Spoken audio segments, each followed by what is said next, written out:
Okay, good morning students. Today we are going to learn about the osteology of head and neck. There is the introduction to osteology of head and neck, that is skull and cranium. So you know the two types of skeleton, axial skeleton and appendicular skeleton. The skull forms the cranial end of the axial skeleton, you can see here. And other parts of the axial skeleton also you know. And the skull consists of 22 bones. Out of this, 8 bones form the cranial part, and the remaining 14 forms the facial bones.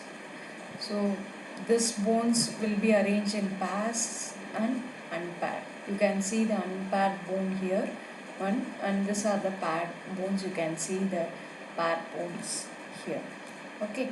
So in the skull there are totally, I said it's 22 bones. So out of this 21 bones are interconnected by sutures. You can see the sutures in the skull here. Okay, the sutures are made up of fibrous tissue.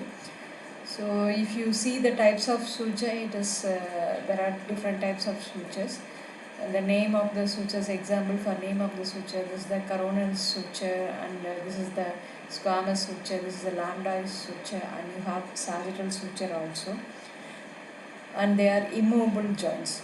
The only movable bone in the skull is the mandible, so which articulates with the squamous part of the temporal bone to form the temporomandibular joint. So which is a synovial joint, and it is the only movable joint of the skull. Okay, so clear. If you see if there is any defect in the articulation between the skull bones, or if there is any early articulation between the skull bones, it results in numerous skull anomalies. So this is called as craniostenosis. The premature closure of the cranial sutures are called craniostenosis. If you see the sagittal suture, okay, that is between the two parietal bones and frontal bone, if it is not closing properly, then it leads on to a condition called as scaphocephaly. Here the skull will be long and narrow with a ridge along the closed sagittal suture. Okay, so in this picture you can see the anterior and lateral view of the scaphocephaly. And if you see the picture of the bee, so this shows this is an example for the plagiocephaly. The plagiocephaly is due to compression of the skull bones in utero, will result in enlarged cranium. So this condition is called plagiocephaly. And one more anomaly is there, that is acrocephaly. Acrocephaly is premature closure of the lambdoid and coronal suture, which results in a sharp pointed head called acrocephaly. Okay, so these are the anomalies of the skull related to the sutures. If you come to the study of the skull, the skull also otherwise called as cranium. The skull, it includes mandible, the only movable bone. Sometimes they used to call this as cranium. So this cranium has two parts. In this picture you can see it is colored in two parts. The upper part, this is the neurocranium, which is colored in gray color, and the pink color one is the viscerocranium. Okay. So the neurocranium includes those bones which enclose the cranial cavity too, which contains the brain and meninges, and it provides protection to the brain and even the blood circulation. Okay. So this viscerocranium or splanocranium, it includes mandible and it forms the facial skeleton. So which consists of so many cavities. You can see orbital cavity, nasal cavity, oral cavity. So it provides attachment to the muscles of facial expression and muscles controlling the movements of the oral fissure, nasal cavity and the orbital cavity. So there are 14 bones in the viscerocranium or facial skeleton. Okay. So the neurocranium, if you see, it consists of two parts. One is the roof or cranial vault. Okay, so this is also otherwise called the calvaria of the skull. So it forms a cap over the cranium. Then next one will be the floor or the cranial base, which forms the base of the skull. It is also otherwise called basic cranium. So in the next picture you can see this is the calvaria which forms the vault of the skull. So this is made up of flat bones, and it is also otherwise called membrane bones because it is ossify in cartilage. So it is called as membrane bones or dermal bones. Okay. Then if you see the floor or the cranial base, which is very irregular, and it is ossified from mostly in cartilage and some from the membranes also.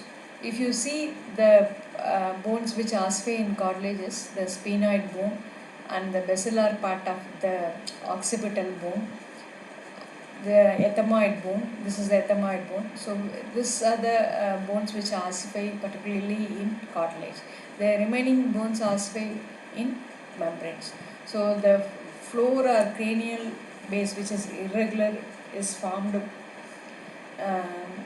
by the cartilaginous bones. That's why it is called as chondrocranium. Okay. So in the next slide, we'll see about the types of the cranial bones. There are two types of cranial bones. One will be flat and other will be irregular. If you see the flat bones are present in the vault of the skull. So it is derived from membrane, or these bones are otherwise called dermal bones or membranous bones.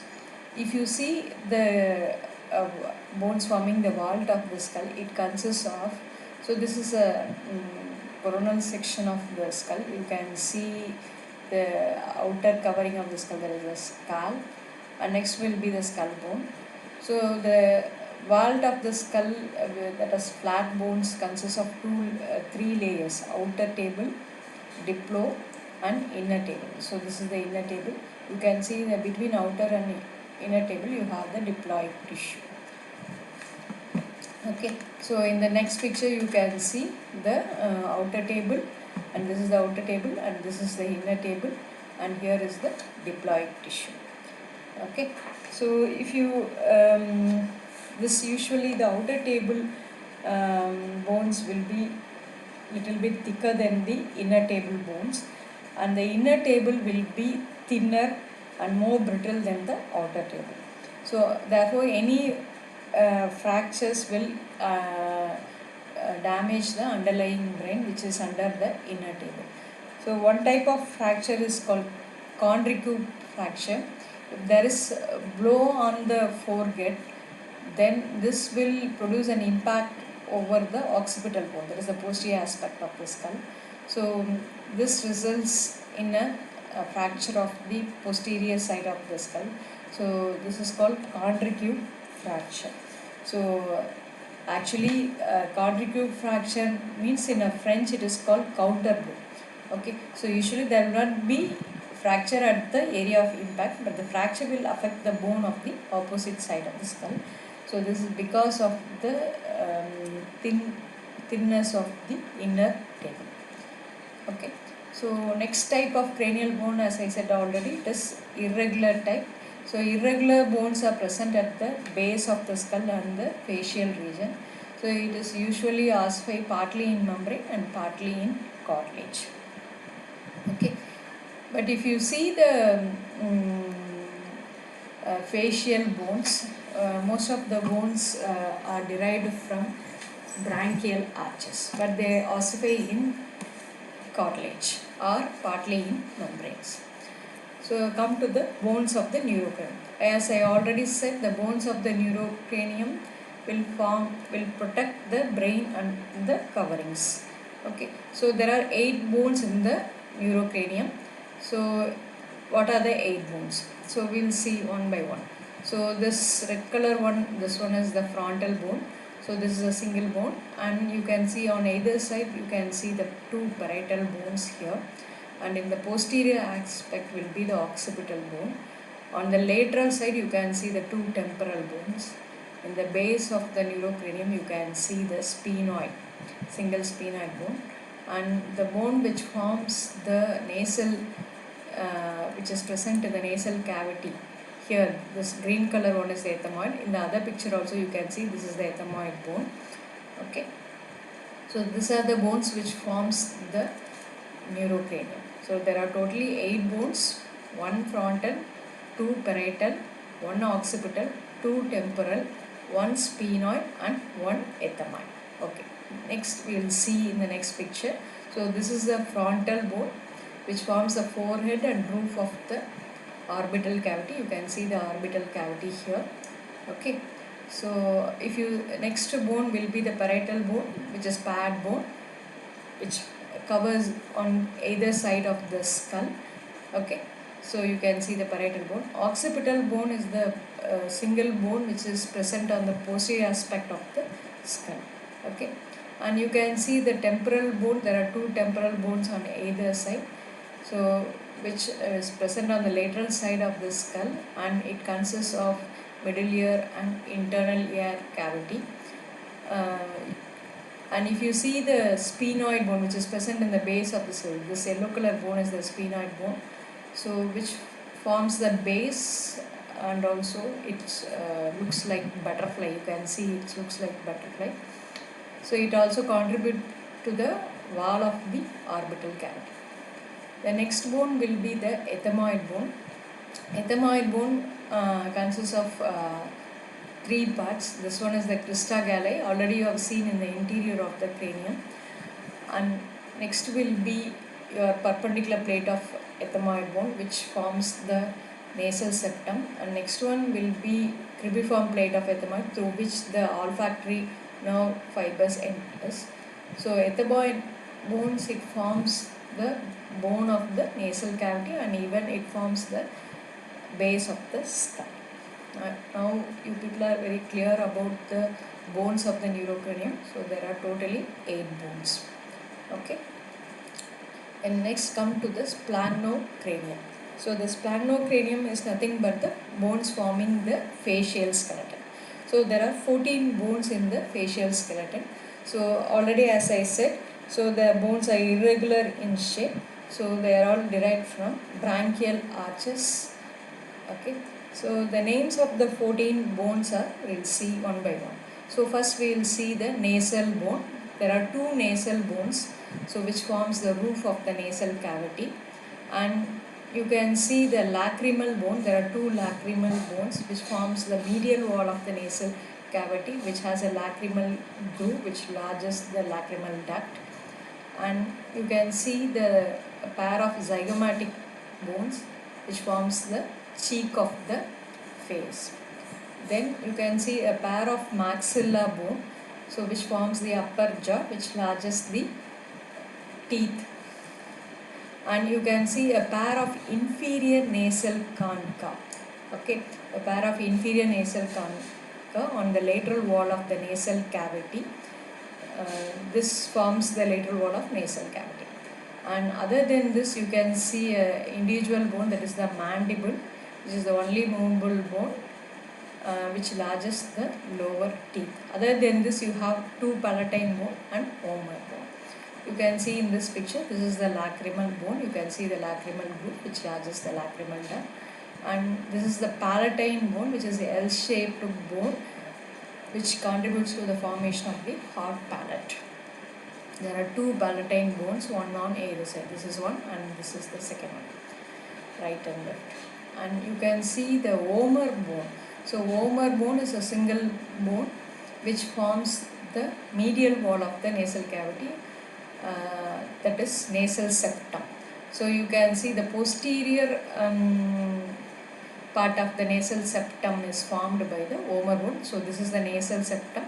So the anterior part, anterior and roof is formed by perpendicular plate of ethmoid, and here the posterior inferior part is formed by the vomer bone. This is the vomer bone. So it has 2 parts, ala and the vertical plate. So in between the ala there will be a groove which articulates with the rostrum of the sphenoid bone. So you can see this is the sphenoid bone, Okay, this is sphenoidal air sinus. So this the groove between the ala articulates with the rostrum of sphenoid. I think now you are clear with the vomer. Then we will go on to the see the nasal bone here. So both the nasal bones are connected by internasal suture, and it also articulates above with the frontal bone to form the frontonasal suture and the side with the maxilla. So this process of maxilla is called frontal process of maxilla. So this suture is called frontonasal suture. Okay, now you can see the nasal bone. The nasal bones also contributes to the roof of the nasal cavity. Then come to the maxilla. So the maxilla which forms the upper jaw.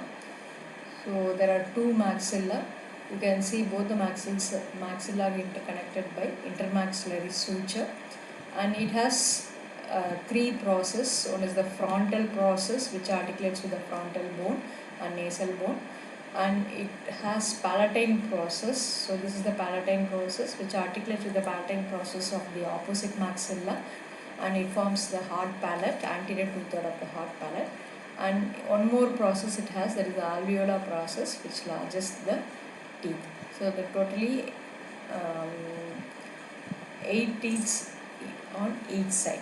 Okay, so I think you are clear about the maxilla bone. Next we'll go on to the inferior nasal cavity. You can see the lateral wall of the nasal cavity has 3 elevation. So the inferior elevation is called inferior nasal cavity.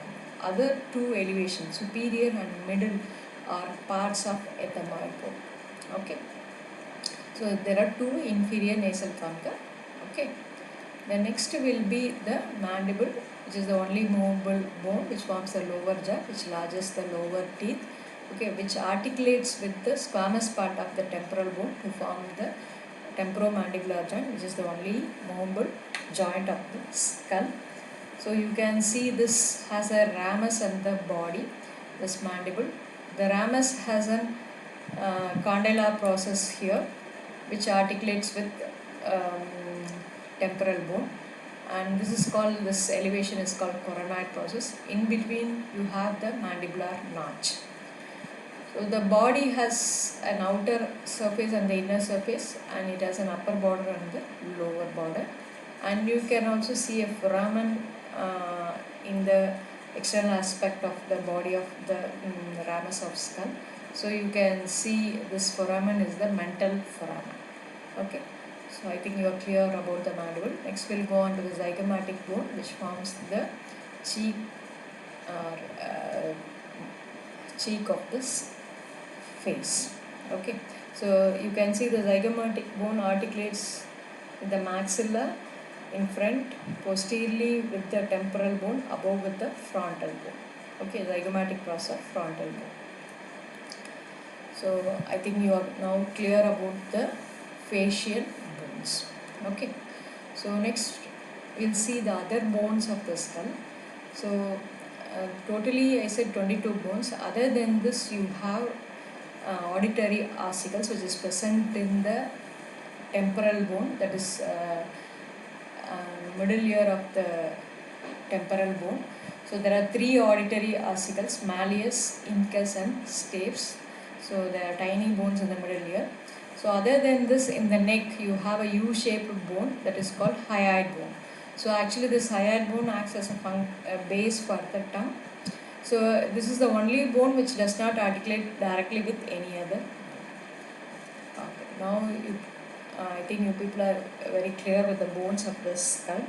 So next we will see, usually the cranium, that is outer aspect of the cranium, is covered by a membrane that is called pericranium, and the inner aspect of the cranium is covered by one membrane called endocranium. So actually some bones of the skull are filled with air cavities, so which is lined by mucous membrane. So this diploid tissue will be absent in this bones. For example, you have in the frontal bone, ethmoid bone, maxillary bone, and in the sphenoid bone, the diploid tissue will be absent here, and this is replaced by the mucous membrane.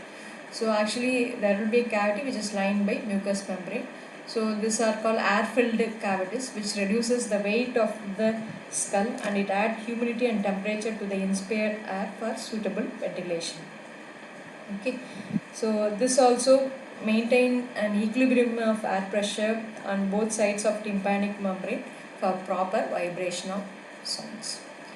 Now you are clear about the sinuses in the skull bone. These are also otherwise called paranasal sinus because they are located on either side of the nose. That's why they are called as paranasal sinuses. There are 4 pairs of paranasal sinuses: frontal sinus, ethmoid sinus, maxillary sinus, sphenoid sinus. Sphenoid is a single sinus, it's not a pair sinus because you have only one sphenoid bone.